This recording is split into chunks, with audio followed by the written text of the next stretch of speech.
I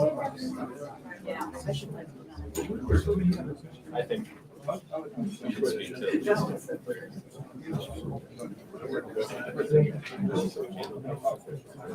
that's how you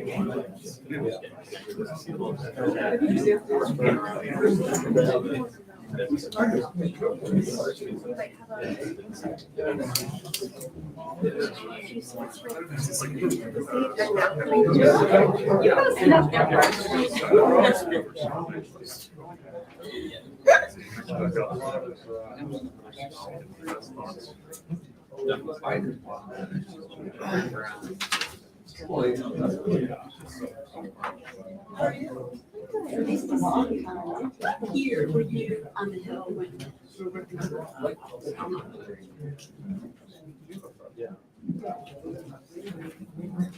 before the yes. Oh, yeah.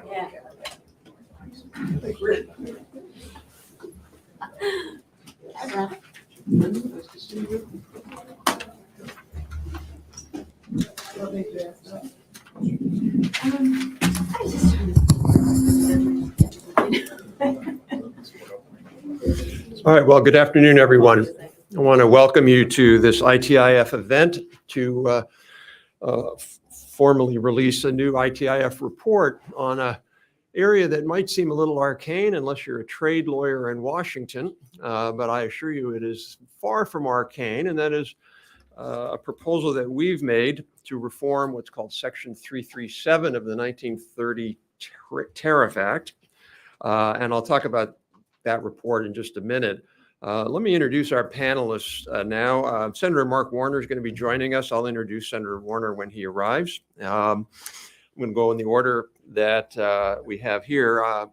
Wendy Cutler, who is Vice President and Managing Director of the Asia Society Policy Institute. She spent nearly 3 decades as a diplomat and negotiator at USTR. She most recently in that role served as acting deputy U.S. trade representative with Asia Pacific region. She was responsible for the TPP agreement, but not responsible for it not passing. Let's just put it that way. Should have passed. And she was also the chief negotiator in the Chorus Free Trade Agreement, U.S.-Korea. So thank you, Wendy. My colleague Meredith Broadbent is a senior advisor at the Center for Strategic and International Studies, CSIS. Meredith is also former chair of the U.S. ITC, which has jurisdiction over 337, so it's great to get her insights onto how that might actually work. She's a former U.S. trade representative for industry, market access, and telecom. She also drafted major portions of the Trade and Development Act of 2000 and the Trade Act of 2002, so a long career in international trade policy. And finally, Gil Kaplan. My colleague is a senior fellow at the Manufacturing Policy Initiative at Indiana University. He's also former Undersecretary of Commerce for International Trade in the U.S. Department of Commerce during the Trump administration. He's a former partner at King & Spalding, which is and was part of the International Trade Practice Group that worked on 337 cases. And he filed and prosecuted the first successful anti-subsidy case against China in 2007. Okay, so I think it's pretty clear there's a growing consensus in Washington after many, many years of seeing it otherwise that China's economic, technology, and trade practices are unfair, and they pose a significant threat to U.S. economic and national security. So, good, we're finally at that point. But what do we do? Where do we go next? The policy debate now is about what we should do, and there are really kind of two main camps in that debate. One is the speed us up camp. This camp says, don't worry about China, let's just go as fast as we can. And emblematic of that was the Chips and Science Act, which ITIF was very involved with and very supportive of, a great piece of legislation. And then there's the slow down China camp, which is, well, we have to really work to throw sand in the gears to slow down China to make it harder for them to benefit from a lot of these unfair practices. The reality is, this is not mutually exclusive. This is like that Miller Lite commercial, it tastes great and less filling. We have to do both. The idea that we can only do one is not enough. If we only do one, we're not going to succeed. So In the slow down China camp, there's really was sort of three kind of big ideas. One was, well, we pressure China and somehow they will retract or slow down or pull back from their innovation mercantilist predatory trade practices. This was largely what President Trump tried to do, and it was a good effort, but it failed, and it will continue to fail because there's virtually nothing we can do to change China's policies. Nothing. They're going to do what they're going to do. What we can do is we can limit key U.S. inputs, for example, access to our financial markets, U.S. FDI, their foreign direct investment in the U.S., limit their ability to steal our intellectual property. And those are all and many other things useful to do, but even there, that's not enough. What we argue now is that we need to limit Chinese ability to benefit from their economic predation. In other words, we can't change their economic mercantilist practices, but hopefully we can limit their ability to benefit from them. And to do that, what we argue is that China should amend the Tariff Act of 1930, which was a pretty interesting bill that actually established the U.S. International Trade Commission at the time, to enable stronger use of the Section 337 statute to make it easier to exclude goods and services from China that are systematically supported by unfair trade practices. Let me stop there because I see my colleague, Senator Warner. You know, I'm technically a colleague. I'm not a senator, but I could be. So I want to introduce Senator Warner now because he's so kind to join us. I think everybody knows Senator Mark Warner. He was former governor of the state of Virginia from 2002 to 2006. He was elected to the Senate in 2008. He's in his third term now. He's on Senate Finance, Banking, Budget, and Rules committees. He's also chairman of the Select Committee on Intelligence, which has offered a number of really, I think, important and innovative proposals on how to address China and how domestically we need to do a better job of that. And overall, Senator Warner in his time in the Senate has championed a wide variety of bipartisan efforts to boost U.S. competition and innovation, including the CHIPS Act. So, Senator Warner, thank you so much.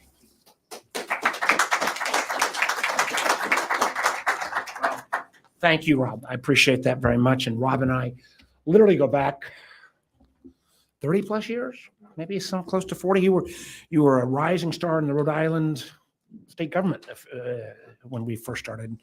But I am very much appreciate the opportunity to be here. And while I've got incredibly good 5 to 7 minute remarks, I thought I'd rather just speak about this issue in terms of how I got here and where I hope we're going. And want to applaud Rob and the Institute's work, some of your more recent work.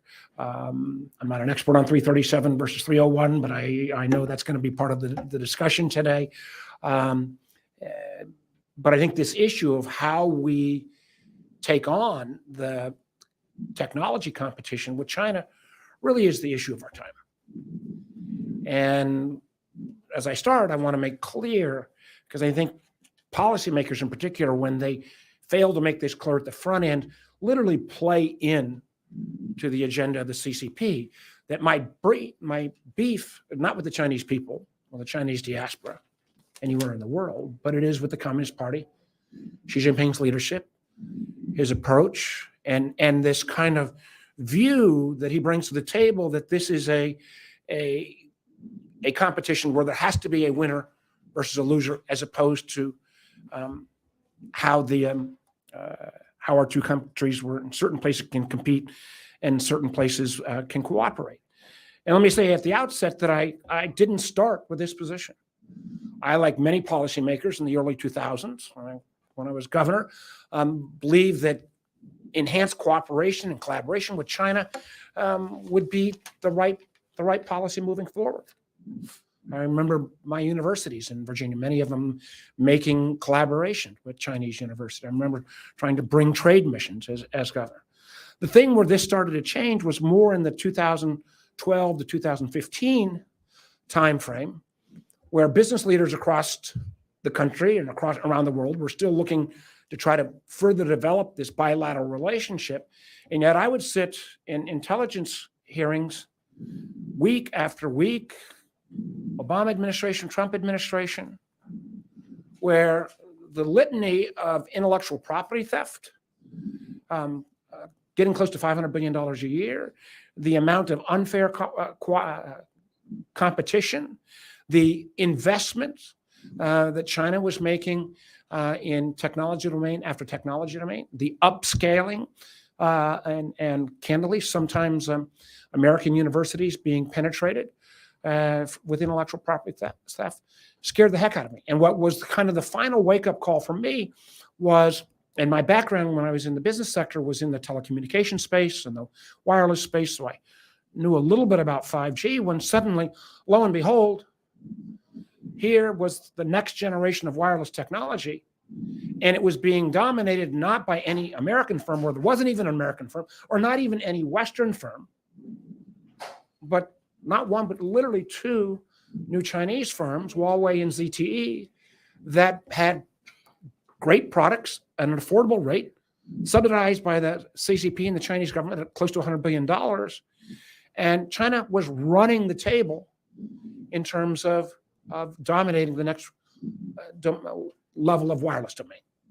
And what was particularly concerning to me was that not only was China having a company that was in the lead, but China was also flooding the zone on the standard setting bodies. And this is kind of nerdy, but this is really, in my mind, one of the areas where America and the West has been a leader, literally since Sputnik, where regardless of the innovation that was taking place, oftentimes we, as the largest economy in the world, would get to set the rules, standards, protocols, and procedures. And oftentimes that drove economic development and frankly gave us a bit of an advantage. China and 5G was flooding the International Telecommunications Union and other entities with their engineers and many allies, and were literally setting the standards. So I'm proud to say the Intelligence Committee was the first committee that kind of drove this, kind of helped sound the alarm about Huawei.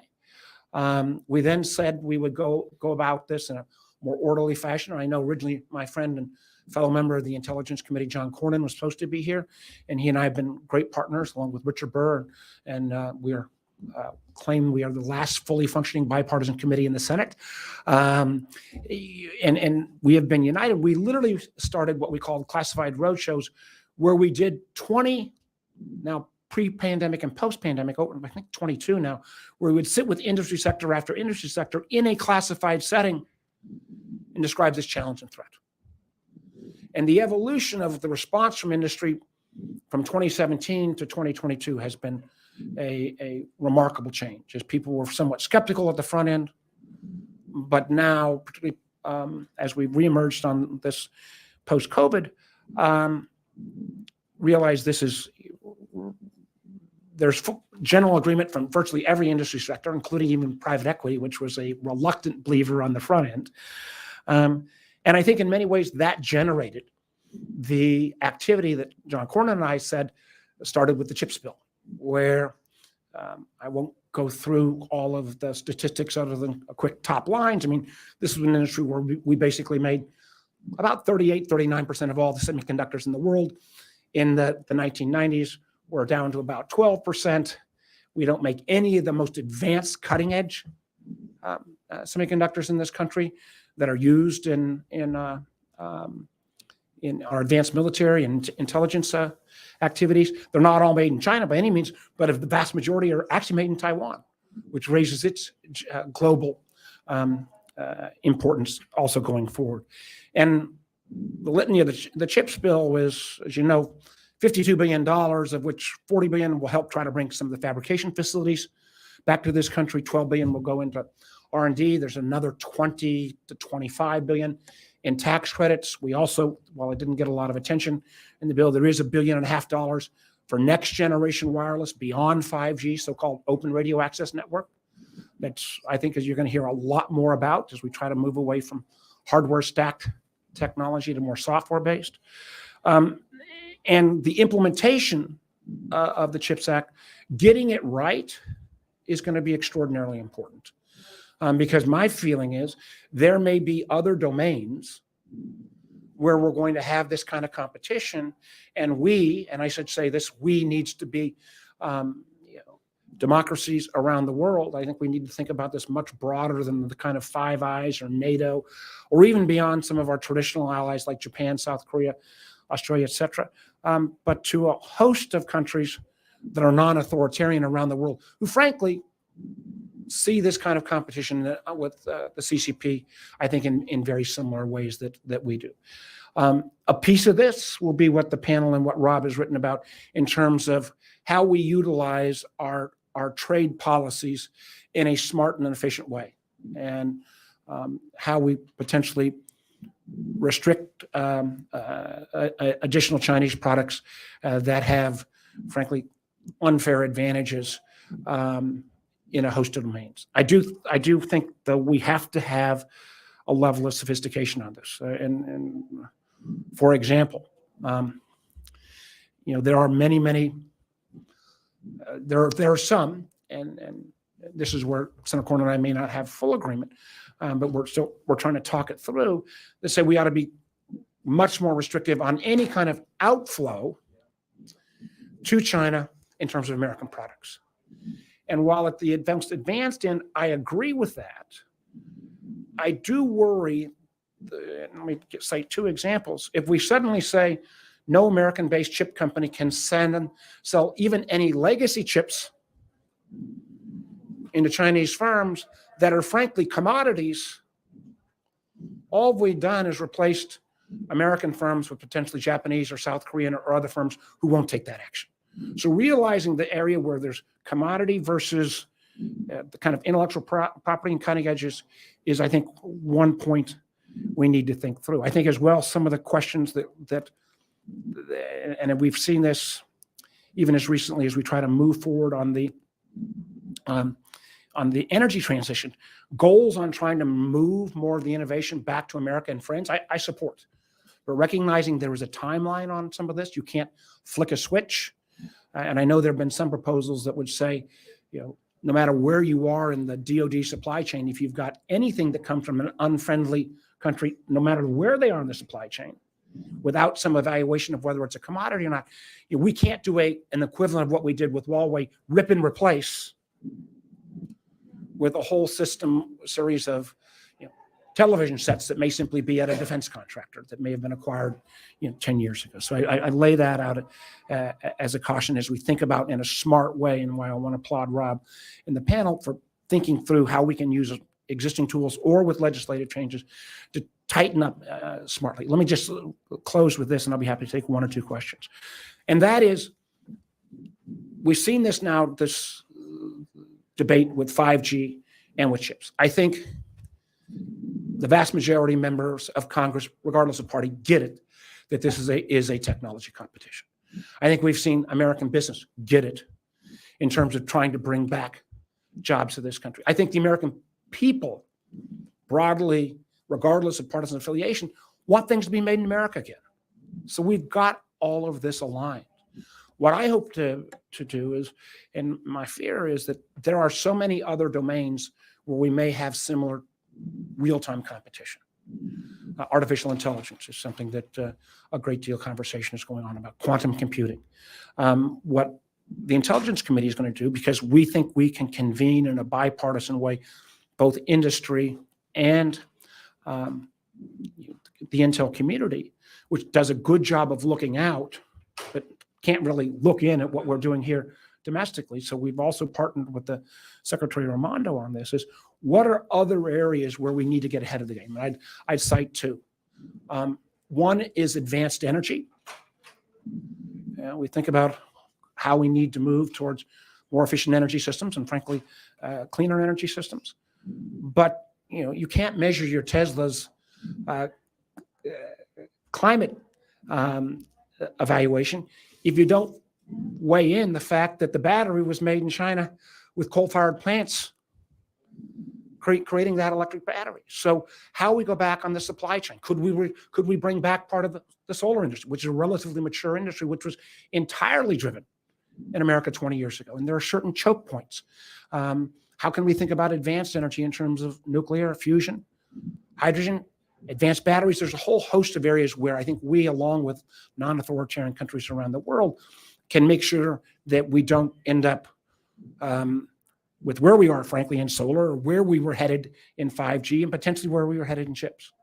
The other area is synthetic biology, which offers everything from a new way to think about drug making, to a new way to think about food production, to a new way of thinking about chemical production, frankly, to areas around, for example, carbon capture may be best suited to synthetic biology rather than some of the more traditional activities. So we hope to go deep on this and potentially bring back ideas and potentially legislation that would make sure that we keep this technology advantage in not only the domains that we've already addressed, but a number of domains going forward. And how we do that will require the kind of thinking that Rob and the panel brings, but it will also require the thinking of everyone in this room. The good news is this is one of the few issues where there is broad, overwhelming bipartisan agreement here in the Congress, from the business community, and I think from the American public. So we've just got to make sure we execute it correctly.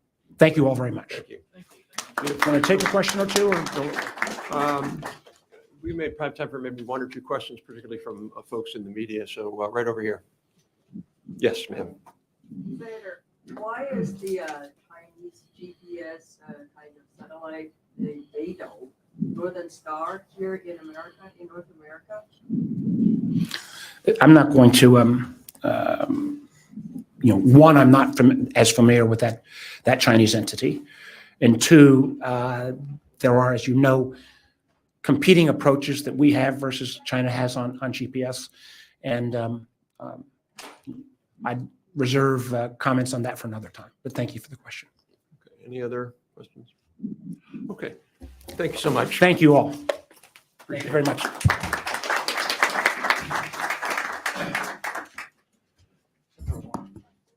I want to thank the senator for all his leadership on these issues. He's really played a critical role. I should have mentioned Senator John Cornyn had committed to come today, but unfortunately had a last-minute conflict, so he sends his regrets.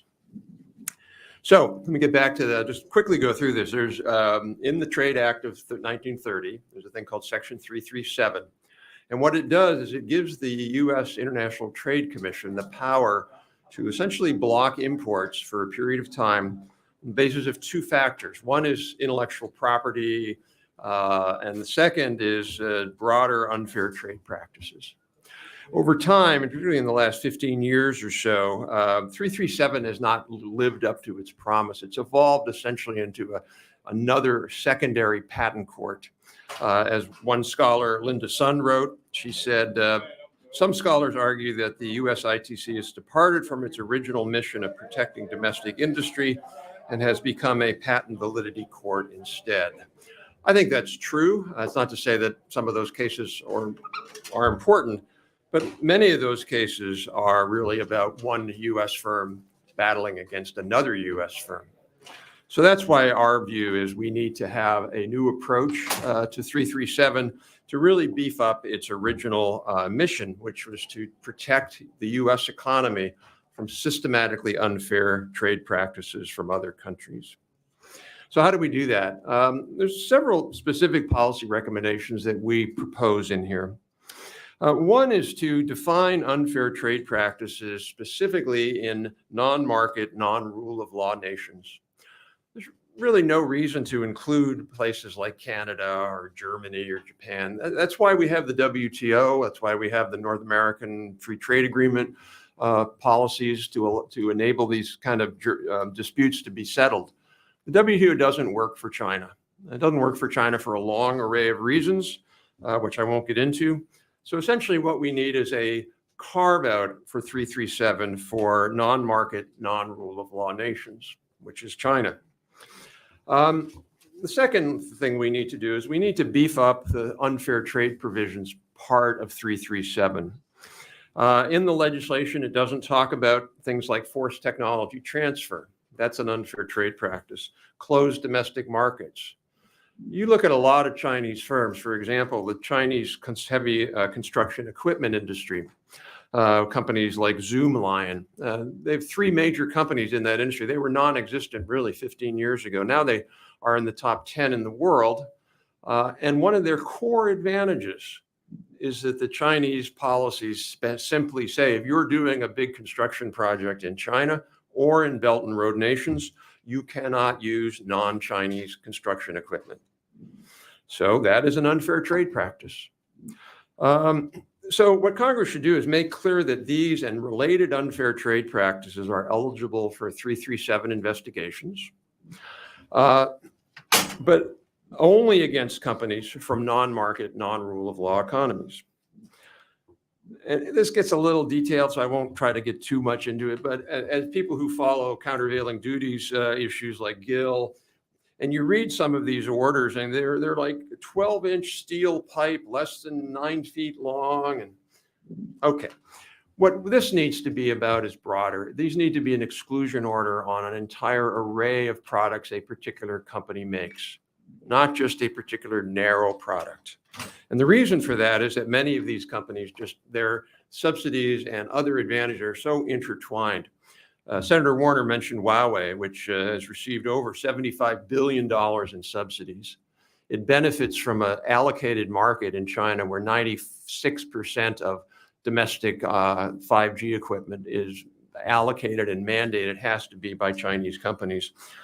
Huawei makes computers, they make phones, they make telecom equipment. All those subsidies, you can't parcel them out and say it goes to one particular thing. Equally, if not more important, we need to eliminate the requirement for injury. So this is, I think, a big problem in trade law. You have to show that you've been injured. The problem with that is that in innovation-based industries, the injury can be you don't gain market. You could keep the market, but if the market is your market, if the market is growing and the Chinese firm that's competing unfairly takes all of that growth in the market, yeah, you haven't laid anybody off, but you have suffered severe injury because your revenues aren't going up as much. You're not able to reinvest that back into R&D and new equipment and the like. So the injury claim to me should be completely irrelevant. There's no injury claim needed for the patent cases or IP cases, by and large, but there should be for these other unfair trade practices. In addition, we need to make it clear, Congress needs to make it clear that any agency of government can file a complaint. I was talking to a company recently that filed a complaint against a Chinese company that had stolen its intellectual property and trade secrets, and they were able to prevail. And they got an exclusion order of 10 years against this Chinese company, but it cost them $10 million. Now, for a mid-sized company, that's a lot of money, even for a big company. And so what happens when that company won that case, it didn't just help that company, it helped the entire US economy, because the US economy overall is stronger. So this is what economists would call an externality, where the benefits of what happens to one company are way beyond the benefits just to that company. So the overall US economy helps, the community that industry was in, that firm was in is helped, the workers are helped. So what we propose is that the Department of Commerce should be given significant funding to bring cases. And one of the two main reasons for that, one is just simply the cost. These cases cost a lot of money, and we can't expect the private sector to do it on their own. These are attacks upon America, on America's economy. So the US government acting on behalf of the US state should be engaged. And then the other reason is retaliation. Any American company that is in China, that has a plant in China or is selling in China and brings a 337 case will be retaliated against by the Chinese government. And they all know that. So this is why, by the way, the WTO doesn't work because of retaliation. We should allow exclusionary orders to digital products. So there was a case a few years ago. The product was a digital product, some kind of software. It was clearly in violation, but because of the way the court interpreted the original statute of the word product, they didn't think software was a product.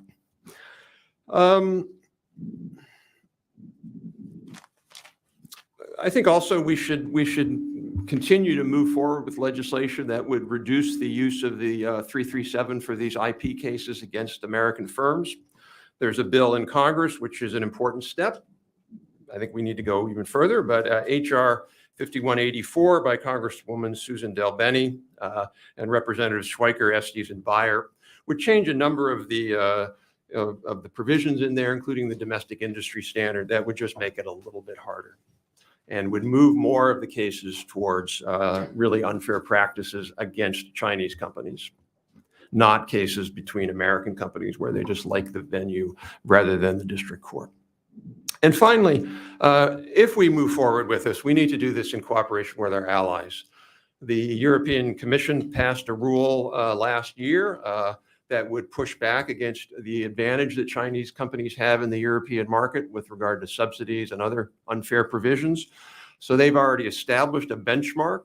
I think we should leap forward beyond that benchmark and do even more. But clearly there are other countries out there that are looking at this issue the same way that we are.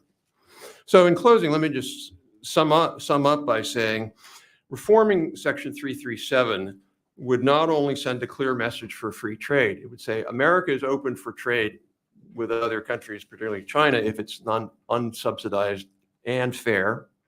But it would also slow down Chinese firms that are benefiting unfairly from these practices, while enabling allied nation firms to more effectively compete with their Chinese government-backed state champions. So with that, thank you. I want to turn it over now to Wendy for comments. Wendy, you can be here or you're probably up here.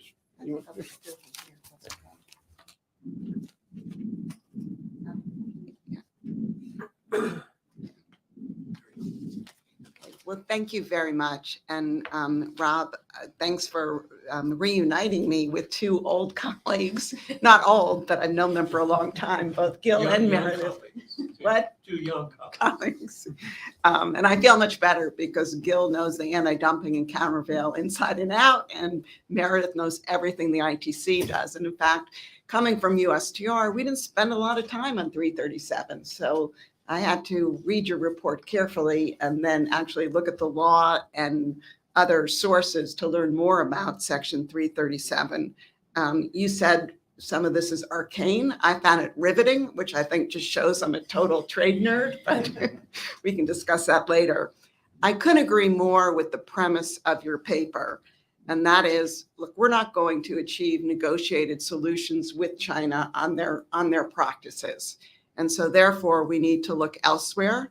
I think the Biden administration's doing a great job working with allies and partners to develop a united front, and also building our competitiveness at home in cooperation with Congress, with senators like Warner and Cronin.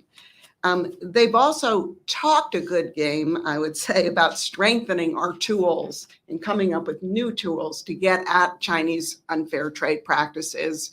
But to date, we really haven't seen a lot of these new tools. They haven't revealed these tools. And I think it's because it's very difficult to come up with effective tools that are going to hurt China and not end up hurting the United States at the same time.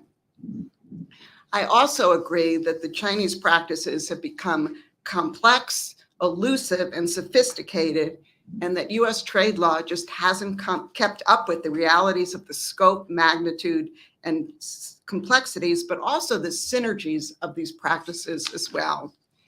I participated a few years in the report U.S.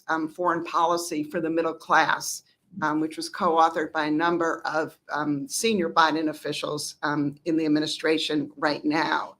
And in that report we issued 3 years ago, we recommended that we look at modernizing U.S. trade law, and we called for a comprehensive review of U.S. trade laws to be undertaken to improve the U.S. ability to respond more effectively and quickly to unfair trade practices. It wasn't just aimed at China, but more broadly, but China clearly was in mind.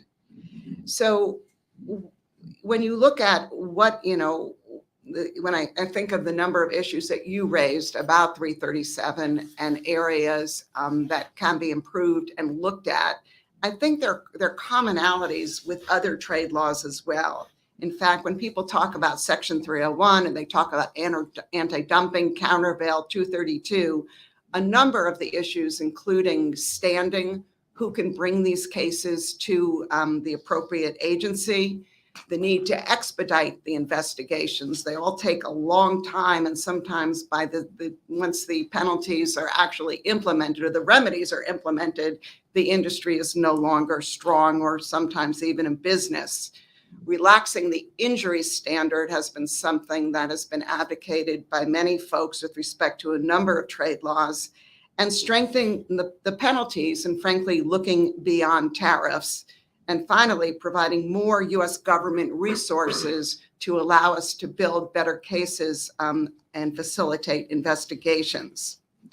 When you invited me to this panel, I thought Section 337, frankly, just dealt with IP. It was a surprise to me that it has a strong unfair trade component to it. But I would say that Section 337 is not alone in addressing unfair trade practices. That also falls under the rubric of Section 301, administered by USTR, and anti-dumping and countervail, administered by the Commerce Department. And I'd also just like to put on the table that Section 301, the remedies under that statute are not limited to tariffs.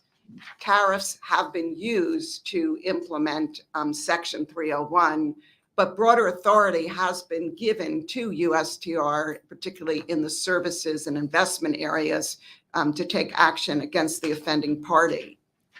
And tariffs, frankly, before the Trump tariffs against China under Section 301 were normally at the 100% level, which I would conclude is kind of like an import ban or an import prohibition. But under President Trump, and maybe it had to do with the magnitude of products captured under his orders, he decided that the tariff should only be as high as 25%. So let me just close by saying I think it's important that we look at all of our tools, including Section 337, to respond to Chinese unfair trade practices. But I also believe it's worth considering Section 337 in really in the context of a more comprehensive review of our trade laws. I think instead of pursuing a piecemeal approach, it might really behoove us to take the time, look at our entire arsenal, maybe even appoint a select group of experts to come up with recommendations. But I think at the end that might serve us better. So I welcome this report, and I welcome the discussion and the comments from my fellow panelists. Great. Thank you so much, Wendy. Meredith. Yeah, thanks. Wendy and I shared an office on Is your Capitol. mic on? Wendy and I shared an office on Capitol Hill many years ago. And it's really interesting because I'm going to kind of double down on what you said in the sense that this is an excellent paper. So much thought has gone into it. But I think before we get to amending 337 to go off after this challenging China problem we have, we need to step back and see what in the existing system is not working and why. What are the deficiencies of Section 301? I actually feel like the recent case on tariffs in terms of the investigation and the evidence and the picture presented of what China's practices are on forced technology transfer and investment in U.S. tech companies, licensing, et cetera. It goes on for probably 250 or 300 pages of evidence against China and the problems that we're having. And that was a report from USTR that came out in March 28th of 2018. And I think I'd refer a lot of you that are worried about China to look at this report because it's sort of seminal in what Democrat and Republican administrations have thought about China. And I think it builds on work from the Obama administration, and then the Trump folks actually finished it up. But I think it's very much a bipartisan assessment of some of our challenges with China. And the remedy there, of course, was the very broad, difficult tariffs, which are 25% on $250 billion of imports and 7.5% tariffs on $12 billion of imports, which are, hitting very broadly U.S. industry across the board. And we're kind of frozen politically with those tariffs on and not getting the result or any real satisfaction from China, as Rob alluded to, which is very difficult. So I would argue that we do take a more global look. And I think this is Congress's job, particularly the Ways and Means Committee and the Finance Committee, have a series of hearings and just inquiries into where are the biggest deficiencies in U.S. law and why is it not working right now? And coming up with another trade remedy tool might help, but it may not. I mean, we have a lot of tools in the toolbox right now that are not that deficient, and there's other dynamics that are probably weighing in against more stronger action that some panelists may counsel. So I think we're at a great time. I mean, the COVID pandemic is over. We've got a bipartisan Congress, two different houses. You could have gridlock, but maybe you have progress on figuring out where we want to be strategically with China. And I think you see the Senate, Senator Warner, looking at strategies. And so far, we've been, in dealing with the China problem, we've been basically pretty ad hoc, behind the 8 ball, not anticipatory of what the damage is going to be to U.S. industries. But I guess I'm being at the International Trade Commission. I should have said I don't speak for anybody there. I just speak in my own personal viewpoint. And there's a lot of experts in the office here, in the audience here, that can chime in during the question period. But I think politically, we're better off having, if Section 301 can be revised or even used as it is, we're better off having a democratically elected administration manage the whole of government to deal with this, what is a whole of government challenge. And you have to be balancing off the cost to innocent parties, bystanders that are U.S. industries trying to succeed in the international economy, that are importing something with which they're manufacturing in the United States and get hit with 25% tariffs, sort of unknown to them. I mean, these are kind of things that need to be balanced in the broader equation. And our strategic decision may be that this is for the good of the order and we need to do these pretty onerous sanctions. But I think this is something that the interagency process, USTR leading trade policy, is more capable of understanding than the International Trade Commission. And I think the International Trade Commission has huge strengths that could weigh into this process. And one of them is the expertise on what's happening with the domestic industry. What are trends in the global economy? Could we set up a horizon-looking mechanism that would look at industries where, like solar panels, where huge amount of product was pumped into the international economy, and we weren't really noticing it, and it was way too late by the time a trade remedy case was taken.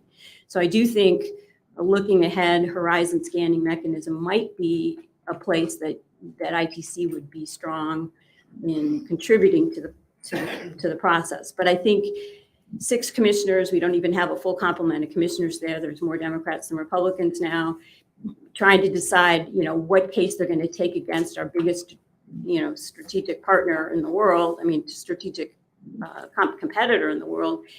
It's probably not the most balanced way government can work. And I stand to be corrected. Maybe Section 301 is very deficient.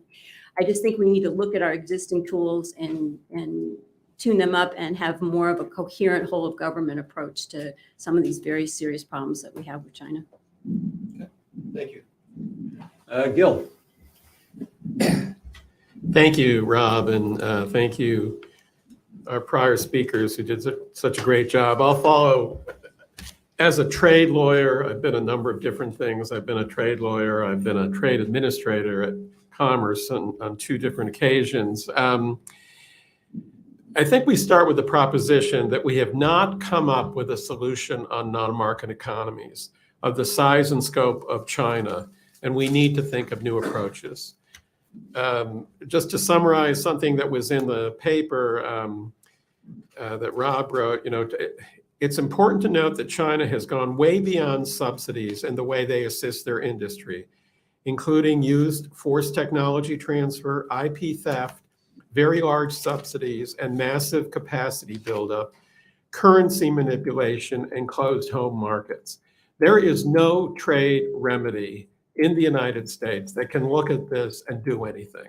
You can pick out little pieces of it and do it, but that's sort of like if you're going up against an enormous criminal enterprise and you find some guy who went into CVS and stole a loaf of bread and you arrest him, that's not going to solve the whole problem looking at. So I think the interesting thing about Rob's proposal on 337 is, in theory, if you could get through the administrative issues, which are clearly there, it could be one part of the solution.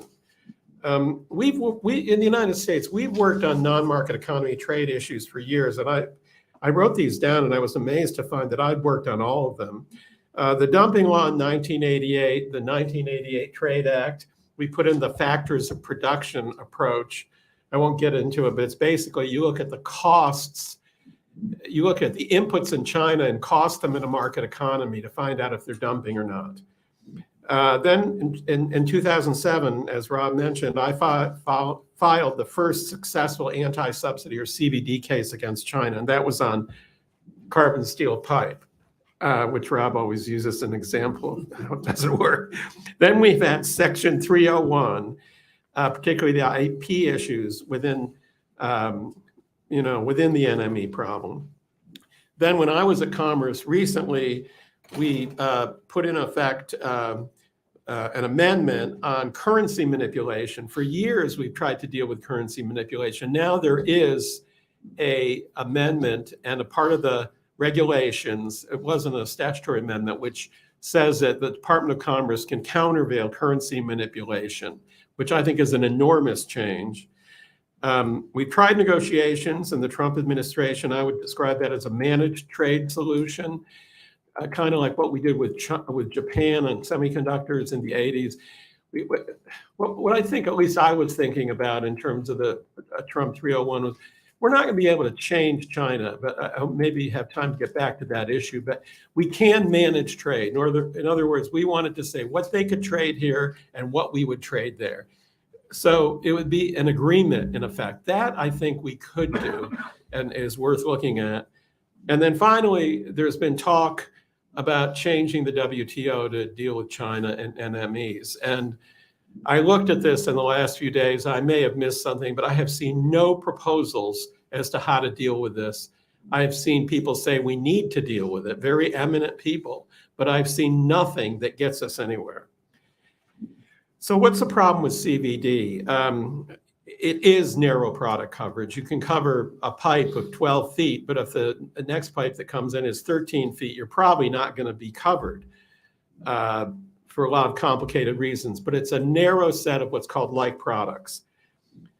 It only covers subsidies, and subsidies are very narrowly defined. It's not like everything. It's not, for example, if they are keeping the market closed, which certainly can be a help to a company in China or any other country, just keeping the market closed so they have a free reign to sell in China, that would not be considered a subsidy. Even when you get to the subsidies that are considered subsidies, like low-cost loans and things like that, they're very narrowly defined.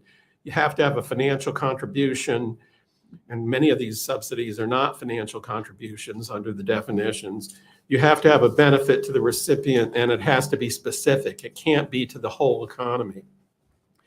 Rob mentioned the problem of injury. These injury cases are very hard to do, as Commissioner Stan and Meredith clearly know, because they've been there, working on these as commissioners. You get a tariff, not an exclusion order with the CVD, even if it could be a high tariff, it's not an exclusion order. Let me just say one thing about 301, and I think we can talk about it. The problem with 301, at least in real life for trade lawyers, for years, USTR would not do 301 cases. We filed cases for years on currency manipulation, which clearly I think ought to be looked at. Everyone sort of agreed it ought to be looked at, but they wouldn't take the case. So it's all up to the discretion of one person, the USTR. Now, 301 looks a lot more usable right now after what Ambassador Lighthizer did. But as far as I know, there are no 301 cases starting now at USTR. As a matter of fact, there are no cases being taken by the Biden administration against China on anything. And I wrote an article on the Hill on that we're not using the tools we now have. So to say I don't mean to be critical, but to say we should go back to 301, then you're going to have a very small group of people at USTR deciding whether to take these cases or not. It's not mandatory. 337 on the whole, if you file a case and you meet the statutory requirements, ITC has to go forward with the case. They can't just say, well, we don't think this is a very good case. So they can say it doesn't meet the requirements, but they don't have that discretion. So much has been said. I'll skip some of my brilliant comments here, but I agree with Rob that the dealing with cutting edge industries raises some very unique issues which have to be looked at in terms of trade. The learning curve effect, this is very important in semiconductors. If you can figure out how to make these incredibly complex, tiny semiconductors and get started doing them, you go down a learning curve. So your costs are so much lower than any new entrants that there will be no new entrants. And that's sort of what happened and why the CHIPS Act was passed, in effect, to let us get some new entrants in certain parts of the semiconductor world. The other, there are certain tipping points or takeoff points on new technology that if another country or another company beats you, it's very hard to catch up. So the enormous amount of money being put in to these high-tech industries in China is a real problem for us.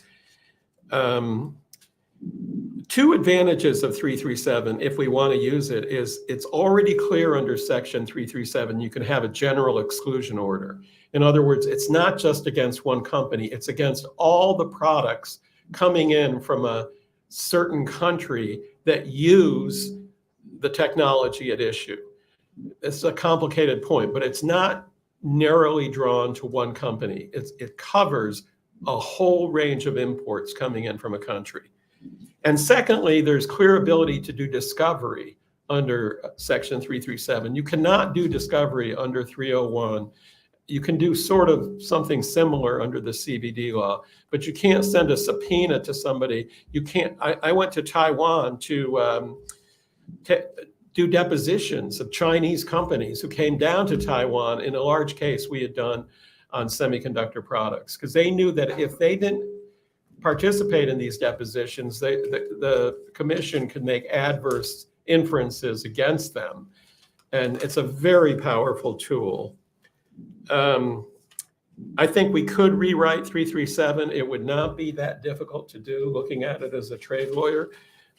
You'd have to add a definition of unfairness, which I think it would not be insurmountable.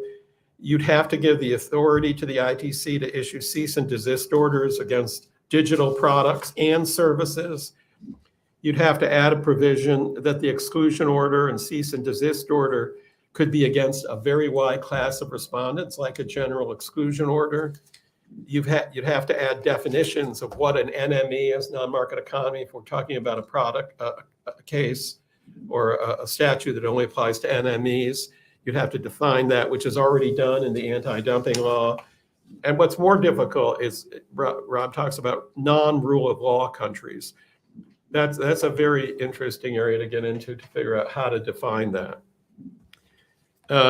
We need to run faster in the United States, even if we put this statute into effect. The CHIPS Act is great. It really will help, I think, the US semiconductor industry. But without another progeny of the CHIPS Act, as Senator Warner was discussing, is a great idea, but we have to have trade remedies at the same time, because otherwise we could have a great industry. We had a great solar industry, but without the trade remedies, we lost it very quickly. I'll just conclude by saying, I think China could change course. And I was involved with negotiations with China. I filed the first CVD case ever against China. I think China could change. I don't, when you do a trade agreement, the other side always changes. I mean, there's no such thing as a trade agreement where the Japanese don't change or where people who join the WTO don't change. They all change, because that's the whole point of a trade agreement. They're committing to do something, and you, as the US, are committing to do something. So I would not reach that conclusion quite so quickly. It looks pretty bad right now for obvious reasons, but I think it's worth still trying certain solutions. And even if you file these 337 cases and are able to shut out large amounts of product from China, it's invariably the case in trade cases that they almost always lead to trade negotiations. Large cases are often finished with some kind of negotiation. China was with the phase one agreement and lumber. There's been lumber cases forever against Canada. They always or tend to always lead to agreements. So there's a rule among trade lawyers that very large cases always end up in agreements. I'll stop there. Okay, thank you, Gil. Just a couple of quick comments, and then I want to, if there's anybody from the, oh, Gil, can you turn your mic off? Is it? Sure. And then we'll open up for some questions. I think one of the challenges, first of all, I 100% agree with everybody's comments that we should be thinking about an overhaul or revision, reform, improvements of all U.S. trade laws. The reason I think we need 337 is a simple one, is that it really hits the sweet spot between a 12-foot piece of pipe, which I know is important, Gil, and all imports coming from China in a particular industry, including from U.S. companies. It's too broad. U.S. companies didn't do anything wrong. They're not getting, oftentimes these unfair provisions. It's the Chinese companies that are. So to me, this is a sweet spot. A good example to use would be the COMAC C919. There's no question, in my view, that in 10 years, Boeing and Airbus will be selling a lot fewer jets, single-aisle passenger jets in China.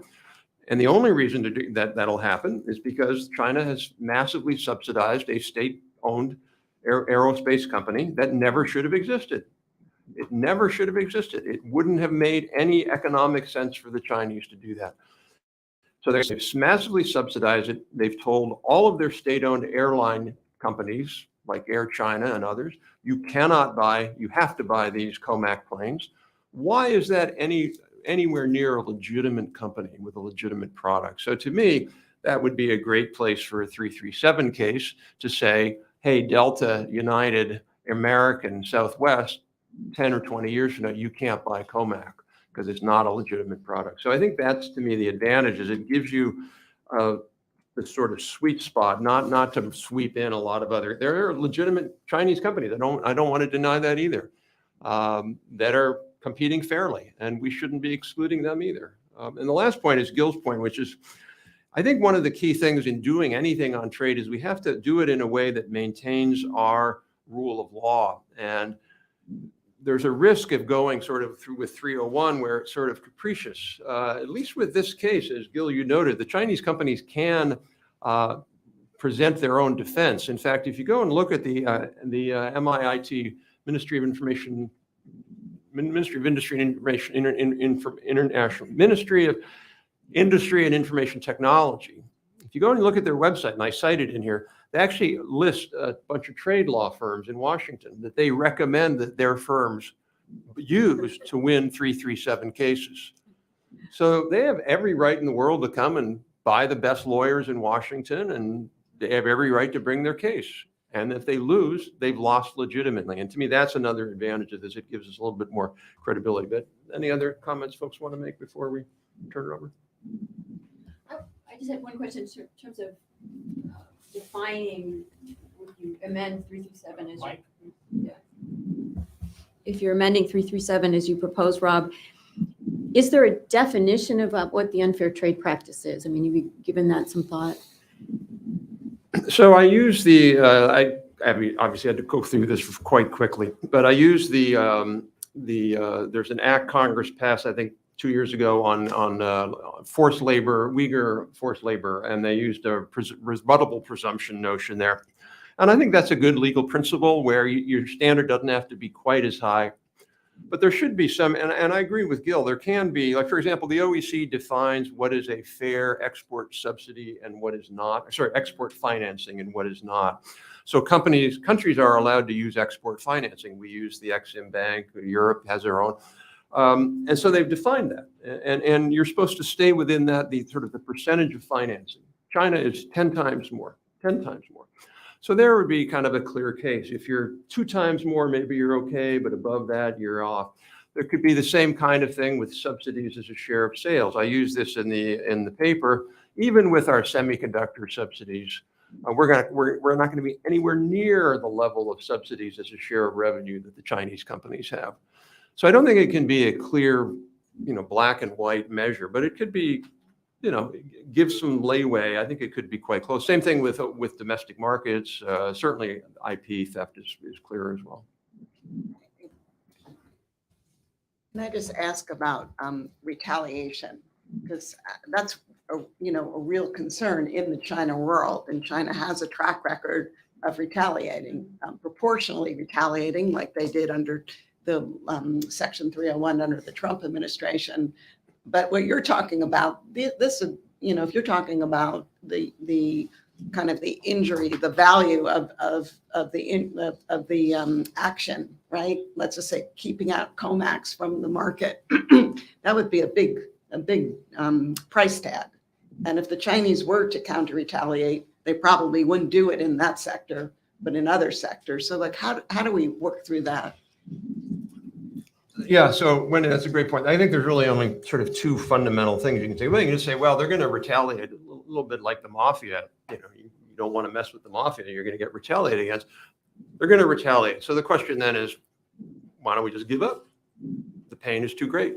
And I think ultimately we have to say we cannot do that because we know what the end game will be. The end game will be Comac will have a big share of the global market. We know the Chinese electric vehicle companies have a big share of the market. We'll know like Huawei has a big share.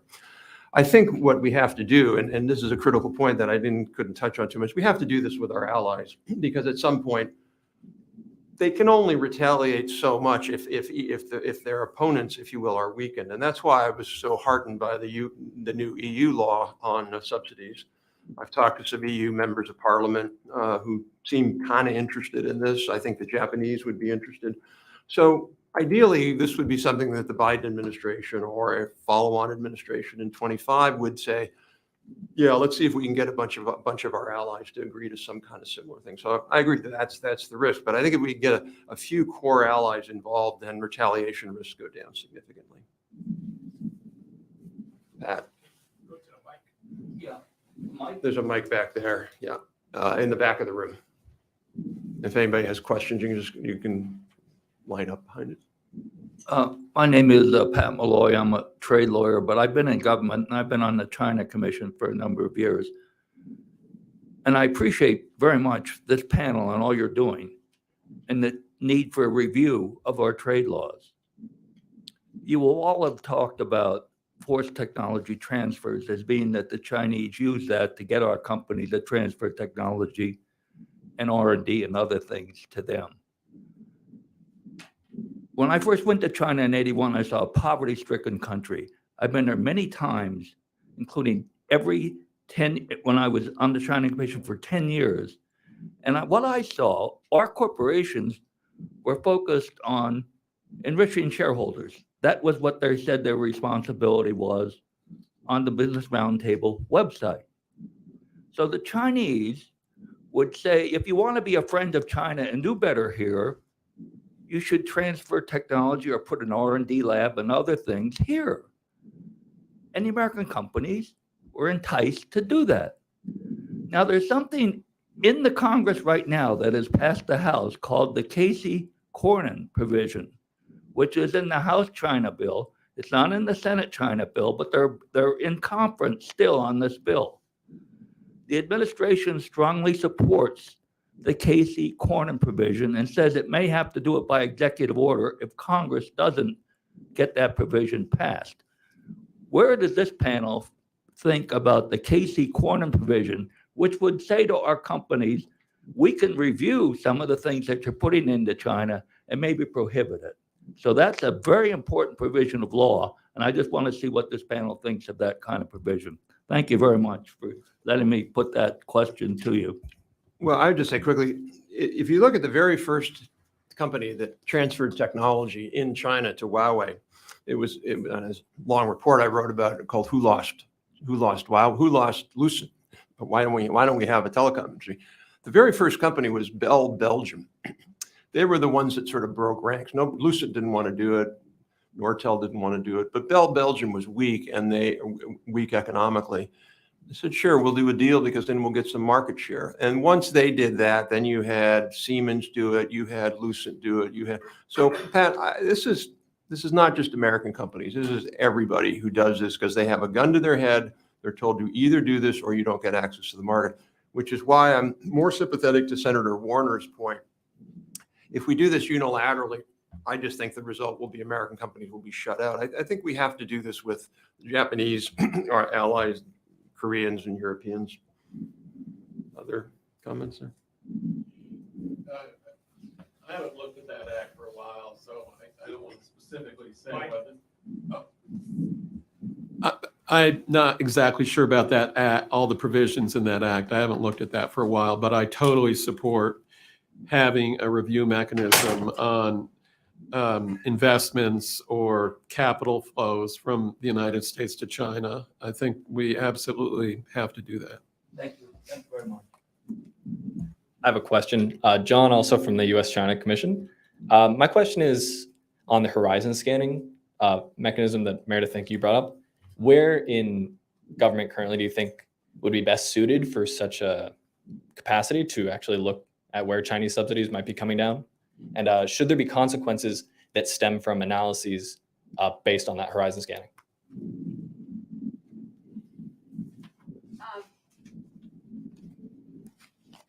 I'm not suggesting a particular place at this point. I think, we have a lot of work that goes on in government looking for cases, looking for trends. A lot of this, and Gil knows more about what goes on at the Commerce Department. They're very, it's a large staff and they do a lot of research. There's agency committees. It was the ITIF, and now I can't remember the name of the interagency committee that is focused on trade enforcement. And they do a lot of collection. And typically the way the government works is if they needed more information, they could request the ITC, USTR could request the ITC to look at something. And it might be an interesting study to do for the ITC based on solar panels and aircraft or typical products that we've been concerned about losing ground onto the Chinese. What did we know and when did we know it? And what kind of statistics would tell us that we were maybe under threat in a particular area? And I just raised this as just a random idea, but I think the ITC has a lot of trade statistics, investment statistics, collection capability that could maybe be deployed a little bit more to get ahead of the game on some of these issues. One of the things that we propose in the report is that Congress establish within ITA, which is Commerce, the position of Assistant Secretary for Non-Market Economy Analysis. Because we do this on a haphazard basis. We think there might be an important issue and we study it. We don't do it on a comprehensive basis. We should have a lot more staff, U.S. Commerce staff in China. We should be looking at pretty much every major industry in China, pick 50, 75 industries, and really study those industries so that we know on a real-time basis what's going on there. And we don't know that right now. And so we don't, it turns out that there are products that are made in China that when you start to dig into them, you really look at some other reports and that you're like, I never knew that they were massively subsidized by the government. And not just the kind of cash, but free electricity, free land. There's one company in China that a book on Chinese industrial subsidies by husband and wife. And they found that one software company in China, they were given so much land downtown that they make more profits. Their revenue from the rent of this land is greater than all of the company profits. So that's a subsidy, and it probably wouldn't be listed as how we analyze it. So I think we just have to get serious and sophisticated about studying this because, as Senator Warner said, this is the major economic issue of our time. If I can just add, I think we need to do a good job of marshaling our resources and not duplicating them within the government. So when I read the part of your report where you talk about the ITA creating, like a group of experts who can look at this with Mandarin speakers, et cetera, it brought to my mind the body that USTR created along with Commerce a number of years ago in an effort to file more WTO cases in general, but China specific, and a number of Mandarin speakers were hired. I'm listening to Meredith about the capabilities of the ITC. I think we really need to get a good hold of where are all these experts, and then think about how we can marshal them. And maybe we need coordination under the National Economic Council and the White House to kind of bring this together. But what I would want to see is a lot of duplication and creating, a lot of different new entities to do the same work. Meredith, is your button Uh, well, being a veteran of commerce, I would say it should be at the Commerce Department, but obviously consulting with the ITC and everywhere else, like on energy or electric vehicles, the expertise is at the Department of Energy. On anything with a substantial military component, it's obviously at DoD, but there should be someone, and having run ITA, I do think ITA is probably the closest to the place where it should be centered. But obviously, we're working very closely with USTR and the ITC and the Department of Energy, but with the responsibility to prepare this report on a regular basis, because there is so much going on. No one had ever heard of solar, 10 or 15 years ago, and all of a sudden, everyone talks about how we lost that whole industry. You'd think someone in the government would have, discovered that before it happened. And who knows what we're losing right now? There isn't a report on some other, areas where we may be losing capabilities to the Chinese or other competitors right now. Thank you. Any other? Yeah, I think you need to go back to the mic. Sure. And we'll wrap up after this question. Thanks so much. This was a panel that should have happened 4 years ago, in my estimation, or more. We should have had this discussion before we went off on the 301 adventure. I'm Ed Bristois. I'm with the Consumer Technology Association. Senator Warner made an important comment from my perspective about avoiding barriers to trade on commodity products that are not subject to these intellectual property theft or forced technology transfer issues in China. I think about the harm of the 301 tariffs on U.S. consumers and working families. I mean, there is economic evidence of that. The 301 tariffs don't make this distinction. It seems to me that a 337, if properly constructed, could make that distinction as an alternative to the, I think, Rob, you used this, the blunderbuss of the 301 tariffs. Could you comment on those distinctions and perhaps a more narrowly tailored approach to address the problems in China? Yeah, so I think, one of the challenges in this issue is that everybody knows we need to do something. Some people are super passionate about doing something, and so we sort of want to throw everything in the baby with the bathwater. So a good example of that would be to say we shouldn't let our semiconductor companies sell any chips to China, man. That'll teach them. And Senator Warner alluded to that. Well, what that will teach them is to buy Japanese and German chips and Taiwanese chips and South Korean chips. So the point being, we have to really, and I think you said this as well, that we have to figure out things we can do that don't hurt ourselves. So, the tariffs, at the end of the day, we can have a discussion about this, but we did an analysis of the tariffs, particularly on IT products, and they ended up raising the cost of IT products for consumers and companies, and they ended up lowering productivity. It's not what we wanted out of that.